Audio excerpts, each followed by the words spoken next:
The sublime nature of Vrindavan is described in many Vedic texts.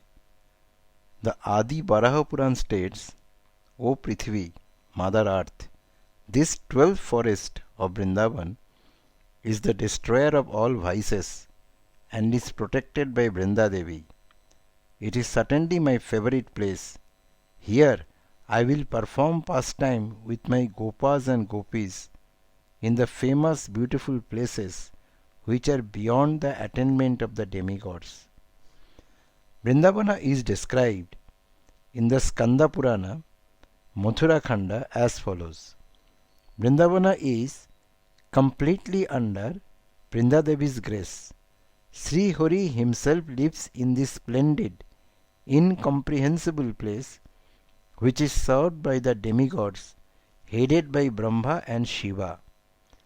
Extending over a wide area, Vrindavan is decorated with forest of tulasi and the ashramas of saints. Vrindavana is as dear to Govinda as Lakshmi is to Vishnu. Surrounded by his cowherd boys and cows, Madhava sports in Vrindavana with Balarama. Oh, what is beautiful place is Vrindavana, where Govardhana mountain, along with many other holy places created by Lord Vishnu, are situated. Similarly, in Padma Purana also it is said that Vrindavana is filled with transcendental bliss. It destroys the greatest sins and miseries. Simply by living there, one is awarded liberation. So, although Vrindavan is looking today is polluted, it is not polluted.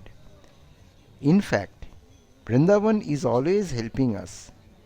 Anyone who comes to Vrindavan is helped immediately, even though he might be considered a sinful criminal. But if a person remains in criminal mentality in Vrindavan, then he will have to accept several births to suffer. After the birth, many births, again he will get a chance to get elevated. In Srimad Bhagavatam, 10th canto, 11th chapter, 28th sloka, following words are written. Between Nandseva and Mahavana is a place named Vrindavan.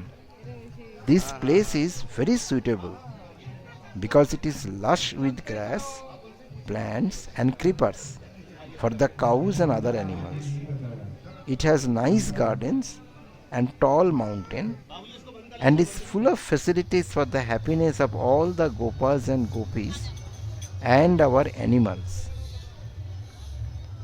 Krishna tells Narada in Gautamiya Tantra, every part of this beautiful Vrindavan is my abode.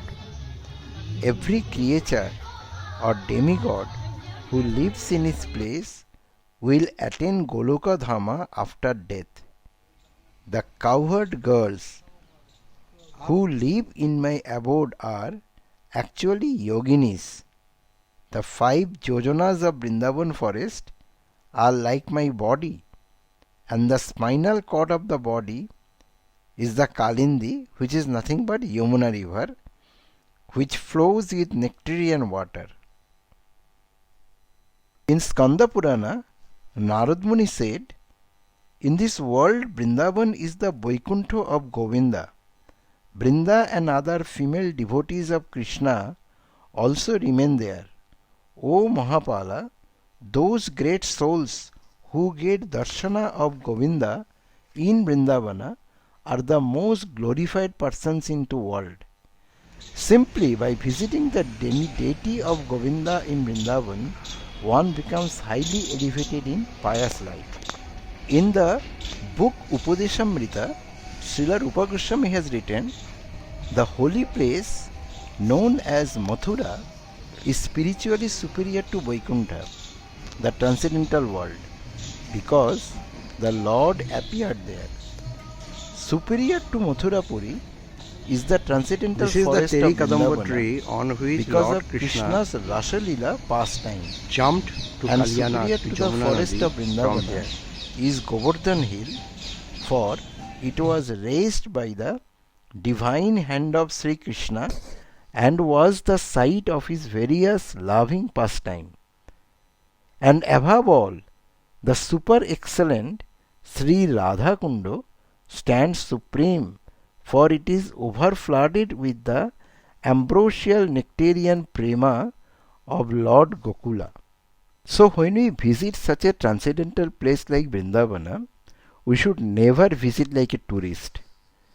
In fact, we should visit in the mind of Akrura, who visited in Vrindavana to take Lord Krishna and Balaram back to Mathura.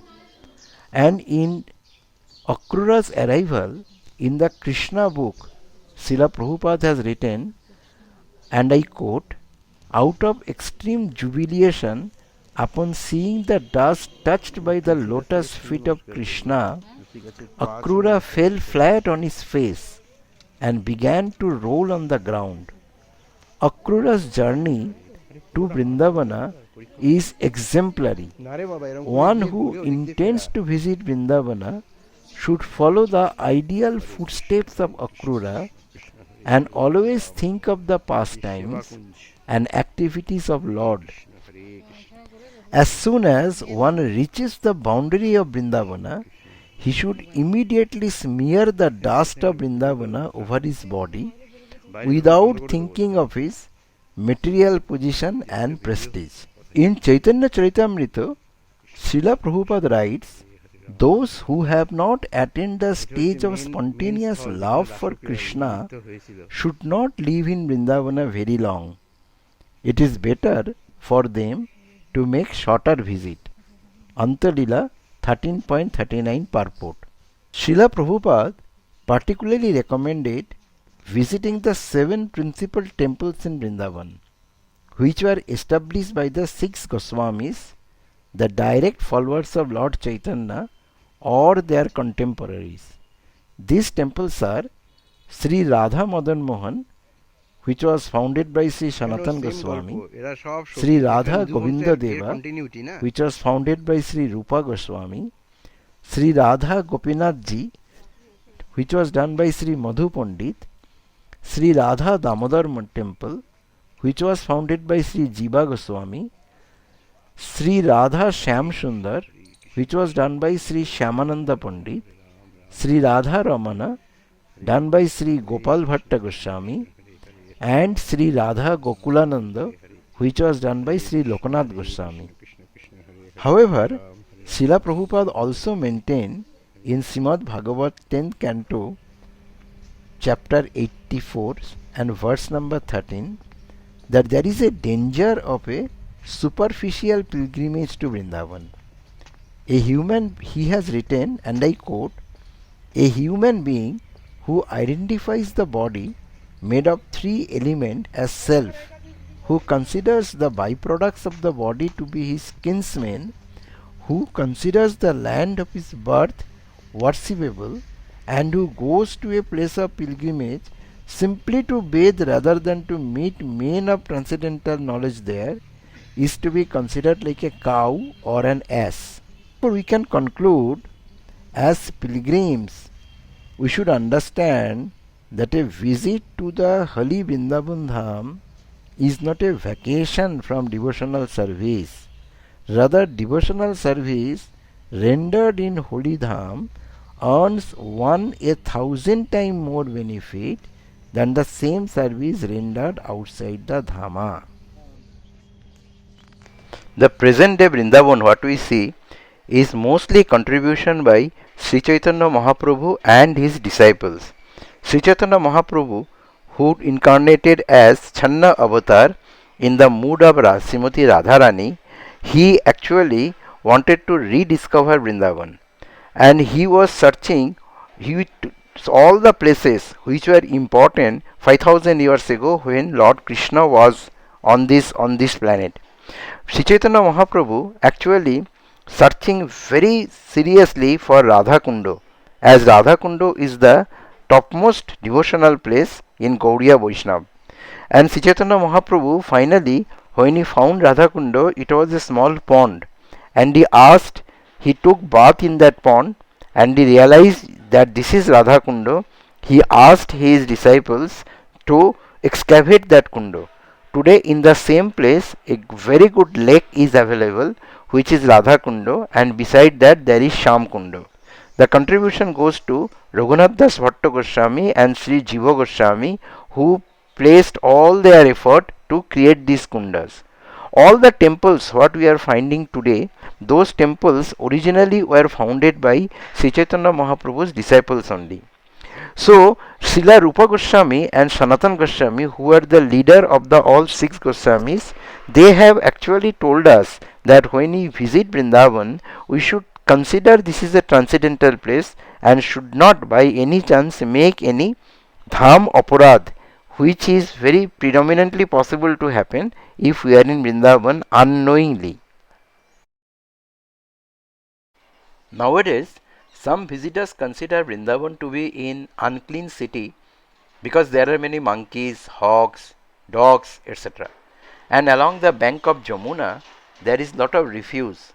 Such persons cannot understand that the earthly Vrindavan is always a representation of the original Vrindavan Dham, which is the true abode of Sri Krishna in Golok. Consequently, Vrindavan Dham is worshipable as Lord Krishna is. So, therefore, Sri Chaitanya Mahaprabhu's philosophy is Lord Sri Krishna and his abode, Vrindavan, are equally worshipable and they are inseparable. Sometimes people do not have any spiritual understanding, they go to Vrindavan as tourists. One who goes to Vrindavan with such materialistic vision cannot derive any spiritual benefit. In addition to the temples, we are also required to visit the different forests of Vrindavan, because these forests are all transcendental, they are all living, and these forests were there when Lord Krishna was there. During this trip, we decided to visit only the Gaudiya temples because we restricted our stay only for 5 days, 5 calendar days, and maybe in some other time when we will visit, we will go to the forest as well. What we have done, the forests which are adjacent to the temples, we could actually visit those and take their darshans actually. We will now dig into the Short Goswami temple in the next episode, and we will give a history and the divinity around those temples individually. Hare Krishna.